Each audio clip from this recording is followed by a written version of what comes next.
maricón, marica, cabro, rosquete, sodomita, catamita, puto, joto, falladito, ñoco, pato y tantas otras palabras despectivas que nombran a todo un colectivo que en los últimos años ha tomado más visibilidad en un país conservador como el nuestro. Sin embargo, las agresiones verbales y políticas han tratado nuevamente de ocultarlos en las sombras. Siendo así, ¿desde cuándo existe presencia homosexual en el Perú? ¿Siempre fueron ocultados? ¿Cómo era la imagen que se tenía de ellos? Acompáñenme a responder estas preguntas y otras en este nuevo nudo, porque esto es el Quipu de Paul.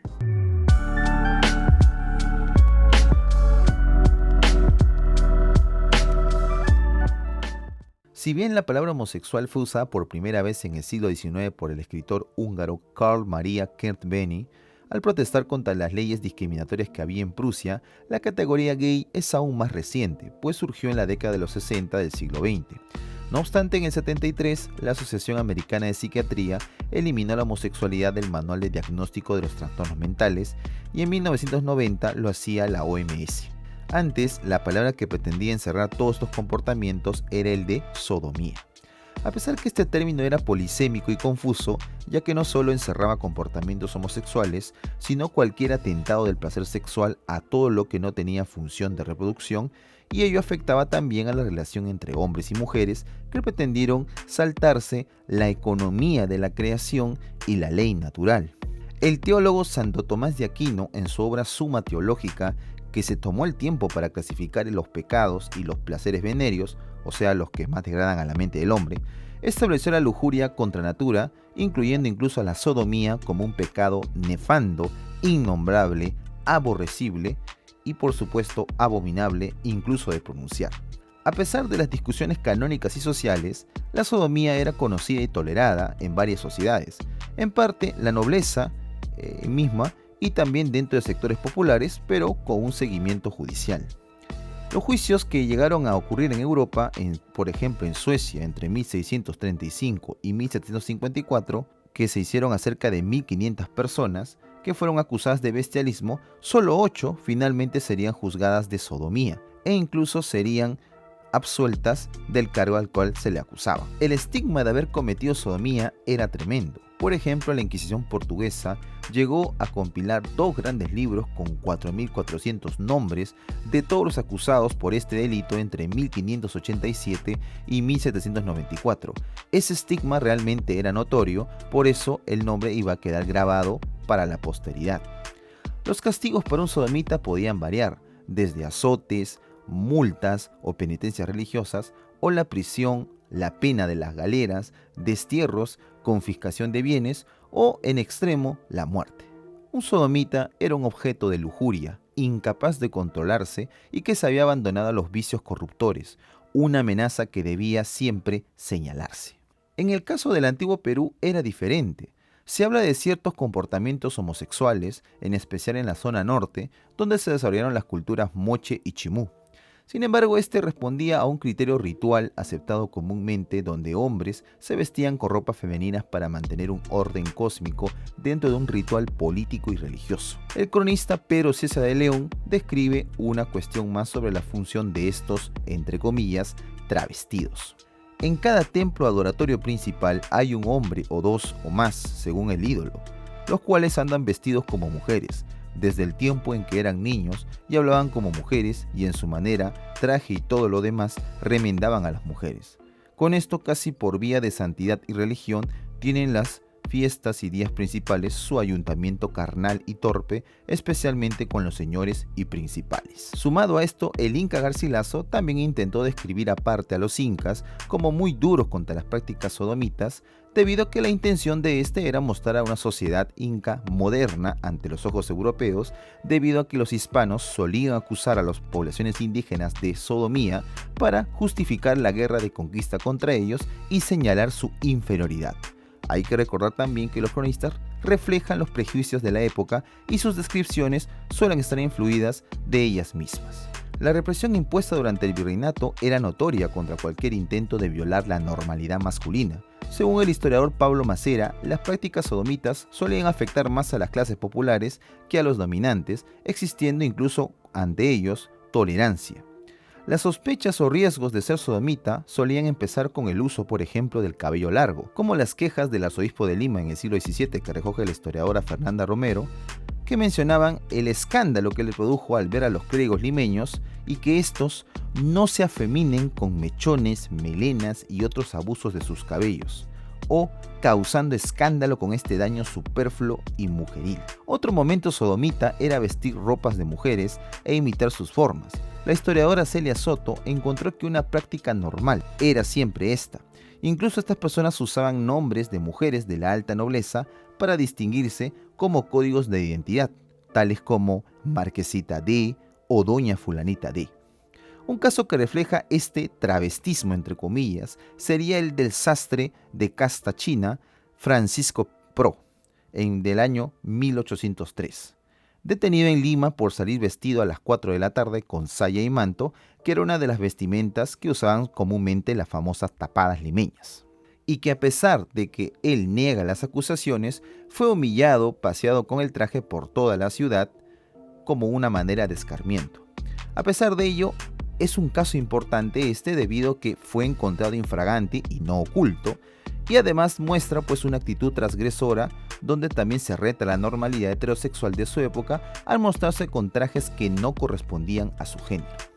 Otra apreciación años antes también la encontramos en el Mercurio peruano en un texto titulado Carta sobre los maricones, escrita en 1793. Más o menos esta carta dice lo siguiente: entre los raros y agradables objetos que aquí se presentan a cada paso, me ha hecho la mayor impresión una especie de hombres que parece les pesa la dignidad de su sexo, pues de un modo vergonzoso y ridículo procuran desmentir a la naturaleza. ¿Qué dirían nuestros conciudadanos si viesen un ente de esta clase que intenta imitar en todo a las mujeres? El aire del cuerpo, el garbo, los pasos, las acciones, hasta los menores movimientos, todo respira en ellos una afeminación ridícula y extravagante. Su empeño en contrahacer los accidentes mujeriles es excesivo. No sé si te movería más la indignación o la risa al ver uno de estos. Como acabamos de escuchar, claramente aquí se ve también la censura del escándalo ante un elemento que se supone rompe con lo establecido y lo defendido en su momento. Además, se nota que ya esta era una actitud común, por eso es que se nota también una crítica y una sátira contra ella. Por otro lado, también se muestra que los sodomitas tenían espacios de sociabilidad durante un tiempo. Por eso es que el historiador Pablo Macera habla de la existencia de casas de tolerancia dedicadas a los homosexuales ubicadas en Lima, en la llamada calle del Sauce, frente a la panadería del Cascajal. Además, los bailes y saraos nocturnos eran lugares de encuentro donde podían tener y gozar de su identidad sexual. Otro lugar eran las festividades religiosas, acontecimientos donde podían tener encuentros sin ningún señalamiento, y en casas privadas donde simplemente podían dar rienda suelta a sus instintos. Otros espacios como las cárceles, los conventos, las naos, fueron también lugares donde se desarrollaron redes de sociabilidad entre sodomitas. Ya llegada la República, la situación no cambió. Sin embargo, hubo casos de sodomitas muy reconocidos por su destreza y trabajo, siendo el caso de Ño Juan José Cabezudo, el Maricón, mulato cocinero limeño, cuya sazón era un suceso, y diversas familias asistían a su negocio ubicado en el Portal de Escribanos en la Plaza de Armas, no solo para disfrutar de su buena mano culinaria, sino para enterarse de los chismes y rumores jugosos del momento, así como su improvisada chispa que era celebrada continuamente por sus comensales. Tanta llegó a ser su fama que llegaría a preparar la cena de despedida de Simón Bolívar en el año 1826. Ricardo Palma lo recuerda en sus tradiciones con su acaudalada fortuna y que perdía cada año toda ella misma en juegos de azar en Chorrillos. Él no ocultaba su identidad, llegando a ser capturado incluso en 1827 vestido de tapada junto a varios amigos durante la festividad del Paseo de Amancaes. Esas acciones serían recogidas después en un panfleto satírico llamado El Paseo de Amancaes y la prisión de los maricones. Otra apreciación la tenemos del viajero francés Max Radiguet, que estuvo en Lima entre 1841 y 1845. Describe incluso la existencia de una sociedad de maricones, al decir que, y sin embargo, ¿quién lo creyera? En esta tierra de la lindeza, en medio de la adorable población de sílfides, se ha formado una sociedad para desafiar el poder de la mujer, para burlarse de sus encantos, para negar sus preciosas cualidades y atributos. Esa sociedad, cuyo origen se remonta casi a los tiempos fabulosos de la historia del Perú, lleva en Lima el nombre de los maricones, y ya existía con otro nombre en tiempo de los incas. Radiguet refuerza los estereotipos imperantes, pero aparecen también otros elementos, como la cierta identificación entre sodomitas y la aparición de otros valores como graciosos, escandalosos y afeminados, que por reflejo reflejarían la figura de Juan José Cabezudo, pero que era aceptado por su habilidad culinaria. Otro caso en Huamanga, Ayacucho, fue detectado por el historiador Julio Heredia, que menciona el de Santiago Liborio, que entre 1875 y 1877 fue objeto de ataques por la prensa de ese lugar por su notoria figura y vestimenta femenina, incluso presentado en festividades religiosas importantes como la procesión de Santa Rosa de Lima. La prensa, para humillar las acciones de Santiago, le daban ciertos epítetos ofensivos como el de maricón y ser de género dudoso, porque pretendían siempre censurar su subversiva actitud. Ya en el siglo XX las cosas empezarían a cambiar. En 1924 se despenalizó la homosexualidad en el Perú y durante este siglo empezaría lentamente una mayor visibilidad, a pesar de existir todavía aún estereotipos de personas homosexuales como viciosos y promiscuos. En la literatura, las novelas Confesiones de Doris Dane, escrita por Delia Colmenares en 1929, con temática abiertamente lésbica, y Duque, del escritor José Díez Canseco, de 1934, protagonizada por un personaje homosexual, son claros indicios del cambio de mentalidad ya en ese momento. Se puede incluir en esta lista el libro de cuentos Los Inocentes del destacado escritor Osvaldo Reynoso, donde se ven personajes homosexuales que interactúan continuamente con otros heterosexuales. También se encuentran nuevos lugares de sociabilidad entre homosexuales a mediados del siglo XX, lugares como por ejemplo la Plaza San Martín, el Parque Universitario, el Miraflorino Parque Kennedy y bares como el Inti, la Gruta, la Cantina de Carabaya, o también otros lugares menos convencionales como los consultorios médicos, porque posiblemente allí también podían encontrar algún tipo de sociabilidad debido pues a poder atender algunos males que podrían aquejarles. El crecimiento de la identidad de reconocimiento entre los homosexuales se convertirá también en una protesta política, siendo los primeros atisbos la protesta de un grupo de mujeres trans en la sede de la Asamblea Constituyente de 1978. Aquí Francis Day, Damonet y Giselle se presentaron para mostrar una ley que podía de repente reasignar el sexo y además detener la discriminación por género.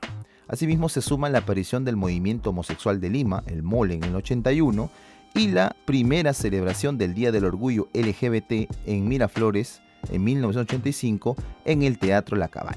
La notoriedad de varios homosexuales como bailarines, actores y estilistas sería importante, como el caso de Segundo González Villacorta, Chocó, peinador estrella de la alta sociedad limeña y que su fama fue aprovechada incluso por el gobierno militar de Velasco para poder denunciar un plan de asesinato donde esta persona era partícipe contra el líder aprista Víctor Raúl Aya de la Torre. Este intento fue conocido como la conspiración de los peluqueros, pero al final sería solo una cortina de humo y también pues ponerle un poco más de intriga a la orientación sexual del viejo líder político de ese momento. En los 80, el terrorismo también teñirá de sangre a la comunidad LGTB. Las masacres de Aucayaco en Huánuco, donde cerca de 18 personas fallecieron en el año 86 a manos de Sendero Luminoso, o la de Tarapoto en el año 89, donde 8 personas fallecieron en manos del MRTA. Estas dos agrupaciones violentas también mostraron pues estereotipos de la sociedad tradicional, donde resaltaban a los homosexuales como lacras y como corrompedores de la juventud. Asimismo, estos actos valieron pues finalmente la aplicación de nuevos derechos para poder cubrir la integridad física de la comunidad LGBT. En el año 93 incluso el senador Julio Castro presentó un proyecto de ley de unión homosexual en el Congreso Constituyente Democrático, pero que finalmente no llegaría a debatirse. Hay que notar también que ya existía el estigma por la expansión de la enfermedad del VIH como una enfermedad exclusiva de homosexuales. Esto reforzaría también los estigmas y los prejuicios en torno a la discriminación de esta población. Después hemos visto la divulgación de filmes importantes en los 90 con temática homosexual, como es el caso de No se lo digas a nadie, basada en la controvertida novela de Jaime Bailey, o también la visibilización de personas abiertamente homosexuales, trans, bi y otras en diversos espacios desde lo académico a lo farandulero. No hay que olvidar que el Fujimurato entre el año 90 y el 2000 también se sumó al hostigamiento contra las personas de la comunidad LGBT, como despidos arbitrarios, censuras o chantajes para controlar políticamente, acciones por supuesto dirigidas desde el Servicio de Inteligencia Nacional por Vladimiro Montesinos y el aprovechamiento del sensacionalismo que ocurría al cerrar y perseguir bares, discotecas y hoteles de ambiente para así llenar de titulares de los medios chicha que servían al régimen y así poder ocultar la diversa corrupción que ya empezaba a negar las acciones de Alberto Fujimori en esos años. También hay que resaltar que en los años 90 las diversas manifestaciones por el Día del Orgullo LGBT fueron en incremento. Una de las más notables fue en el año 95, cuando cerca de 26 personas por primera vez en el Parque Kennedy de Miraflores expresaron su identidad y su amor frente a muchas personas, dando pues cambio a otros tiempos. En años más recientes, las muestras de afecto y de abierta expresión de la orientación ha sido mayor en exposiciones teatrales, películas, arte, como por ejemplo el intento de Giuseppe Campuzano de abrir un museo travesti del Perú, además de la participación política de candidatas transgénero aparecidas por primera vez en el año 2006 como candidatas al Parlamento Nacional. Sin contar por supuesto con el apoyo y la visibilidad de diversos actores, personajes públicos a la difusión de los derechos LGBT que nos van mostrando otras épocas importantes. Finalmente, en la actualidad hay una reacción conservadora que trata de detener los avances legales de la comunidad LGBT. Colectivos que amparados en artificios legales, paranoias globalistas y una dosis de fanatismo religioso intentan avanzar en sus agendas sin ningún tipo de discusión aparente. No obstante, a pesar que la imagen de la identidad LGBT aún está sediada por prejuicios que describen a la comunidad como escandalosos, corruptores, débiles, enfermos y promiscuos, los avances se van dando. Hay personas que no tienen temor en asumir su orientación y dan valor a muchos otros para que por presiones familiares, prejuicios personales y más puedan vivir de repente su sexualidad en paz. Son personas como nosotros, profesionales, artistas, personas con sueños y familiares que están cerca a nosotros. Quizás sea tiempo que aprendamos a ser más tolerantes y no seguir bajo un manto autoritario que intenta ordenar y exigir a las personas cómo vivir sus vidas y negarles espacios. No puede haber democracia ni un nuevo país si dictamos la vía del otro. No existe tolerancia en el reino de la violencia. Busquemos entonces un nuevo centro. Y bien, quiero agradecer pues a todos los que me están oyendo y viendo en este momento. Este ha sido un video un poco largo también porque la investigación ha sido mucho más larga. He encontrado mucha información, mucha se ha quedado incluso en anotaciones y en hojas, pero hemos tratado de dar un resumen también de toda esta larga historia que está todavía por escribirse. Quiero mandar un gran saludo a todos mis amigos que me están viendo y oyendo, y bueno, les deseo a todos una semana fructífera. Suscríbanse, compartan el video si les ha gustado y bueno, seguiremos dando mucho más contenido porque estamos imparables. Bueno, nos vemos entonces en otra oportunidad. Chao.